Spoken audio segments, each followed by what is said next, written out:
Le loup suprême, la vraie griffe, le dernier de la compagnie de Russ, toutes ces appellations ne sont que quelques-unes parmi tous les titres que Bjorn possède. La plus connue étant la main terrible, le titre que Lehman Russ lui a donné en personne. Une fois élevés au stade de Space Marines et leur introduction de griffes sanglantes terminée, les Space Wolves rejoignent la mode de ligne. Seulement après une dizaine d'années, la griffe sanglante a le poil et le cheveu qui grisonnent alors que ses canines s'allongent et que sa peau s'épaissit. Ils deviennent alors de véritables chasseurs gris. Des experts dans le combat rapproché, tant à distance, utilisant la ruse à l'opposé de l'idée que l'on pourrait se faire des frères de la sixième. Ces évolutions physiques, qui sont normalement refusées par l'Imperium, est un signe pour les Fenrisiens qu'ils appartiennent bel et bien aux fils de Russ, mais aussi qu'ils sont de véritables guerriers. Le chasseur gris devient discipliné et patient, capable de ravager les pires engences xénos ou chaotiques. Ils ne sont pas un élite, mais une colonne vertébrale pour la Légion. Bjorn en devient un le jour de ses premiers combats aux côtés de son primarque. Durant plusieurs années, juste avant les Résidorus, Bjorn combattit en appliquant le serment des chasseurs gris à la lettre, même s'il n'en était pas encore un. Même si ce fut un grand combattant, il n'a jamais évoqué sa vie avant de devenir un Space Marine. Ce n'est en réalité qu'à partir de l'ère Isidorus que son histoire commence réellement. Le sac de Prospero est la première grande bataille de Bjorn, entamant une percée avec son groupe de combat dans l'immense bibliothèque principale de Magnus. Malheureusement, son groupe se fait prendre à partie par des sorciers Thousand Sons. Bjorn est le seul survivant et se bat farouchement. Bien qu'il est un excellent combattant, il ne fait pas le poids. Blessé et à bout de force, il ne doit sa vie qu'à l'arrivée du frère Dreadnought Patrècre de sa légion, soutenu par les Sœurs du Silence. Alors qu'il était sur le point de mourir par la corruption du Warp de la 15e, le chasseur gris arrive à repousser la possession maléfique dans son bras, forçant Constantin Valdor à le lui couper. C'est à ce moment-ci que Bjorn se fait surnommer par ses pairs le Manchot. Blessé, il ne fut donc qu'un spectateur du duel entre Magnus le Rouge et Lehman Russ. À la suite du sac de Prospero, à bord du Raffenkel, Lehman Russ apprend les événements tragiques de Istvan V et la mort de Ferus Manus. Se perdant dans la rage pour ne pas avoir été aux côtés de Corvus Corax ou encore Vulcan, le loup de Fenris se sentait avili. Sur le pont, entouré de son état-major, le primarque s'est vu couper la parole dans la honte par l'un de ses plus jeunes fils qui n'était autre que Bjorn. En ne mâchant pas ses mots, Bjorn le Manchot lui fit comprendre qu'il n'avait aucune honte à avoir, car, en menant le sac de Prospero, Lehman Russ avait sauvé sa légion d'une mort certaine sur Istvan V. Ce fut la première interaction entre les deux êtres, dont le destin sera entremêlé pour le reste de leur vie. Bien que ses paroles apaisent Russ, son moral était au plus bas et il finit par s'enfermer dans ses quartiers alors que l'Alpha Légion lança une embuscade. La bataille spatiale, en faveur de la 20e, les Space Wolves se voient reclus dans une nébuleuse n'ayant nulle part où aller. C'est alors que Bjorn entra dans les quartiers du roi loup qui en avait fait son confident. Lehman Russ culpabilisait en réalité des actes atroces qu'il avait fait par le passé sous les ordres de l'empereur, et se voit réveillé cependant par Bjorn. Ce dernier lui dit qu'il n'y a pas le temps de se morfondre ou d'être emporté par la honte. La seule honte qu'il pouvait avoir était de laisser ses fils mourir sans pouvoir lutter. Il réconcilia Lehman Russ avec son passé, et désormais, sous les bons conseils de Bjorn le Manchot, Lehman Russ, primarque de la 6e Légion Astartes, allait tracer sa propre route. À la suite de ce conflit, Lehman Russ fit entrer Bjorn dans sa garde personnelle, et ce dernier l'accompagnait à présent partout, devenant un fidèle ami du primarque. Les deux surhommes ne comptent plus le nombre de fois où ils se sont sauvés mutuellement. Ce fut lorsque Russ aperçut Bjorn se déchaîner pour la première fois qu'il lui donna le nom de Main Terrible. Alors que le roi loup cherchait des réponses à la façon dont il pourrait tuer Horus suite à sa trahison, il se dirigea sur Fenris avec de nombreux prêtres runes ainsi que Bjorn. Lors d'un rituel, Lehman Russ fut propulsé dans le monde des morts, tandis que durant tout ce temps, les démons assiégeaient les Space Wolves. Bjorn était le dernier survivant, se faisant sauver in extremis par Russ. À la suite de ces événements, même après la mort de nombreux de leurs frères, Russ demanda une dernière fois l'aide de ses fils. Bjorn se porta fièrement à ses côtés, acceptant sans hésiter. L'un des moments les plus mémorables est la bataille contre Horus en personne.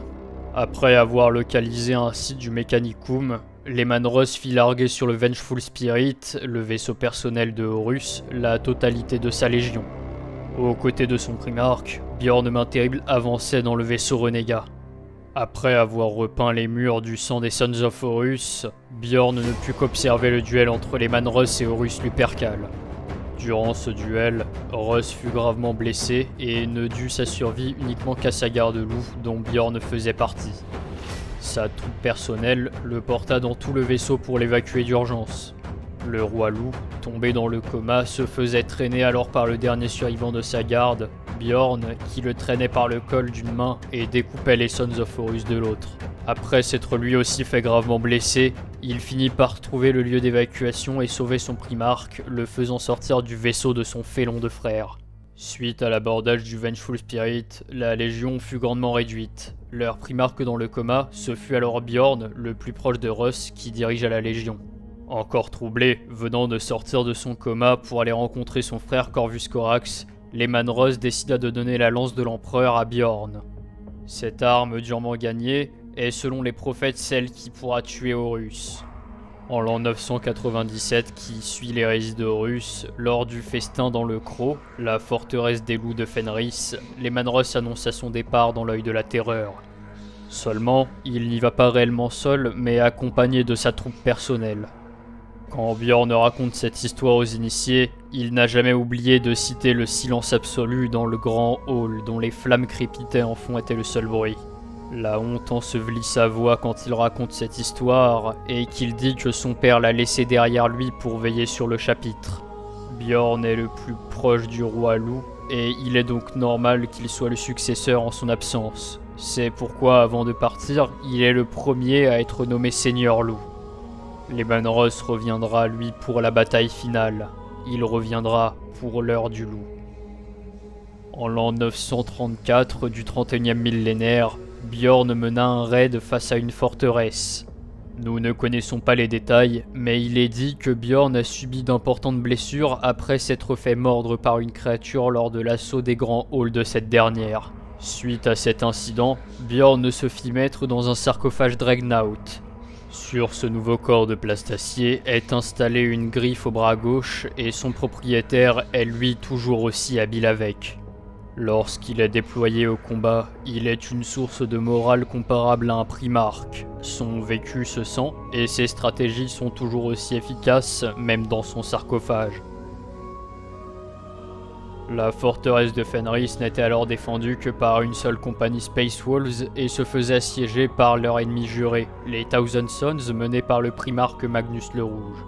Bjorn rejoignit la bataille plus tard que ses frères et fit face au primarque démon dans les ruines d'un hangar.